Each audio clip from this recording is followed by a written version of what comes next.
Hello student, कैसे हैं आप सब। एक बार पुनः आप सभी का आपके अपने चैनल शिव कोचिंग क्लासेस पर स्वागत है। क्लास 12 फिजिक्स चैप्टर सेकेंड में आज हम चर्चा करेंगे श्रेणी क्रम में जुड़े हुए संधारित्रों का तुल्य संधारित्र कितना होता है।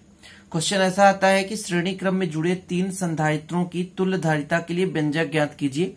डेरिवेशन पूछा जाता है। ठीक है, तो चलिए देखते हैं और वीडियो को अंत तक देखिए। अच्छा लगे तो लाइक कर देना और दोस्तों के साथ शेयर कर देना। चलिए आज का वीडियो स्टार्ट करते हैं। तो सबसे पहले आपको डायग्राम समझना है। यहां पर मैंने C1, C2, C3 3 संधारित्रों को श्रेणी क्रम में जोड़ रखा है। ठीक है, यदि हम क्या करते हैं कि एक के बाद एक क्रम से जोड़ते हैं तो कहलाता क्या है, श्रेणी क्रम। तो ये श्रेणी क्रम में है 3 संधारित्र C1, C2 और C3। ठीक है, यहां पर आप देख सकते हैं, आप यहां पर एक सिरा A दे सकते हैं और एक सिरा B दे सकते हैं। इनके सबके पहले प्लेट पर है ना, यहाँ पर प्लस क्यू आवेश और यहाँ पर माइनस क्यू आवेश है, और इसका जो प्लस क्यू आवेश है इस पर चला जाता है, तो यहाँ पर प्लस क्यू आवेश, पुनः यहाँ पे माइनस क्यू आवेश। फिर ये तीसरे पर पहले प्लेट पर प्लस क्यू आवेश और फिर यहाँ पर माइनस क्यू आवेश, और लास्ट में जो प्लस क्यू आवेश होता है पृथ्वीकृत हो जाता है।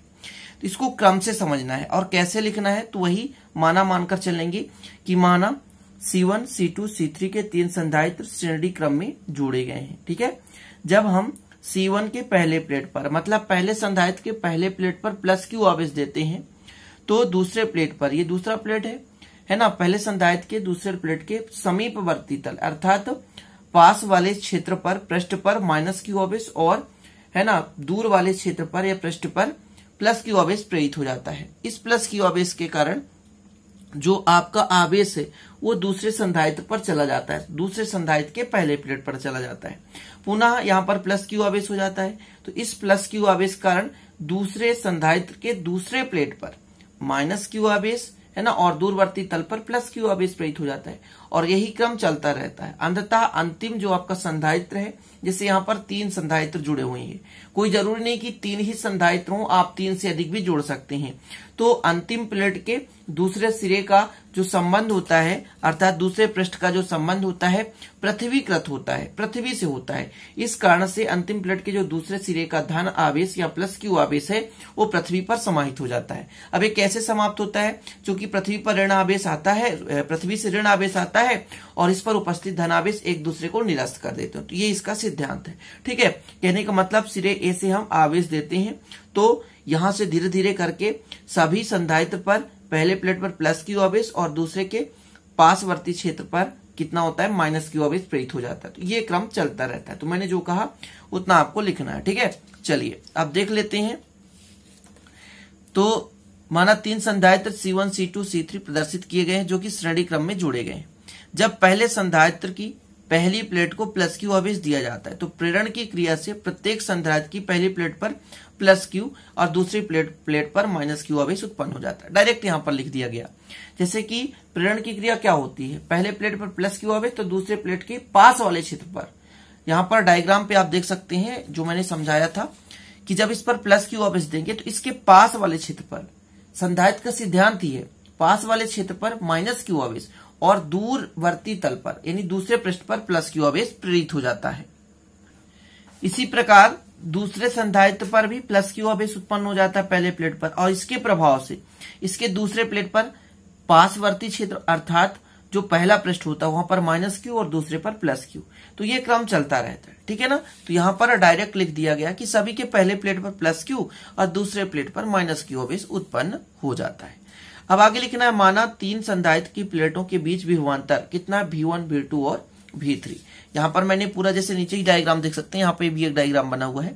तो यहाँ पर V1, V2, V3 मतलब पहले संधारित्र के बीच जो विभवांतर है V1 है और इसके प्लेटों के बीच V2 है, और तीसरे संधारित्र के बीच जो प्लेटों के बीच विभवांतर है वो V3 है। अब यदि मैं बात करूं 3 संधारित्र हैं तो तीनों का परिणामी विभवांतर कितना होगा, तो अपन क्या कर देंगे, ऐड कर देंगे। ठीक है ना, तो V बराबर V1 plus V2 plus V3 हो गया। इतना तो क्लियर, कोई दिक्कत नहीं होगी कि माना 3 संधारित्र प्लेटों के बीच जो विभवांतर है क्रमशः कितना है, V1, V2 और V3, तब कुल जो परिणामी विभवांतर होगा कितना होगा, V equal V1 plus V2 plus V3। मतलब हमने तीनों को क्या कर दिया है, ऐड कर दिया। इतना क्लियर, तीनों को क्या कर दिया, ऐड कर दिया। अब इसके बाद आपने पढ़ा होगा संधारित्र का सिद्धांत। Q बराबर सी भी होता है। कितना होता है? Q बराबर सी भी होता है। Q बराबर सी भी कैसे होता है? जैसे कोई चालक है, जितना आवेश वो ग्रहण करेगा उतना ही उसकी विभव होगी, अर्थात आवेश पर डिपेंड करेगा विभव। ठीक है, जब समानुपाती हटाते हैं तो एक नियतांक लगाते हैं C, जिसे हम क्या कहते हैं? धारिता कहते हैं। यहां से हम V का मान निकाल सकते हैं। V का मान तो Q अपान कितना होता है? Q अपान कितना हो जाएगा? C हो जाएगा। यदि हम यहाँ पर तीन अलग अलग, ध्यान दीजिएगा, यहाँ पर तीन अलग अलग संधारित्र के लिए निकालेंगे तो पहले के लिए V1 हो जाएगा बराबर Q अपान C1। चूंकि आवेश सब में समान है तो आवेश Q ही रहेगी, लेकिन सबकी धारिता अलग अलग है। पहले की धारिता C1, दूसरे की धारिता C2 और तीसरे की धारिता C3 है। तो धारिता अलग अलग होने के कारण यहाँ पर हम C1, C2 और C3 ले रहे हैं। जिससे V1 बराबर Q बटे C1, V2 बराबर Q बटे C2 और V3 बराबर Q बटे C3। अब इसको करेंगे क्या कि V1, V2, V3 सबका मान समीकरण 1 में रख देंगे। चलिए, तो समीकरण 1 में मान रखने पर V इक्वल कितना आ गया? Q अपान C1 प्लस Q अपान C2 प्लस Q अपान C3, इतना हो गया। अब V का मान भी मैंने बताया कितना होता है? V का मान होता है कितना? Q बटे C। लेकिन अभी यहां पर आप सभी में से क्या कॉमन ले सकते हैं? Q कॉमन ले सकते हैं। तो यहां पर आप Q कॉमन ले लीजिए। देखिए यहां पर तो मैंने Q कॉमन ले लिया, सभी से Q कॉमन लिया। ठीक है, क्लियर। अब आगे क्या लिखना है? यदि परिणामी धारिता C हो तो ये फार्मूला मैंने बताया, V बराबर कितना होता है? Q अपान C। V बराबर कितना होता है? Q अपान C। तो अब इसको मैं यहां पर रख दूंगा, तो रख दीजिए। तो Q अपान C हो गया। Q से Q क्या हो जाएगा? कट जाएगा। बचे कितना?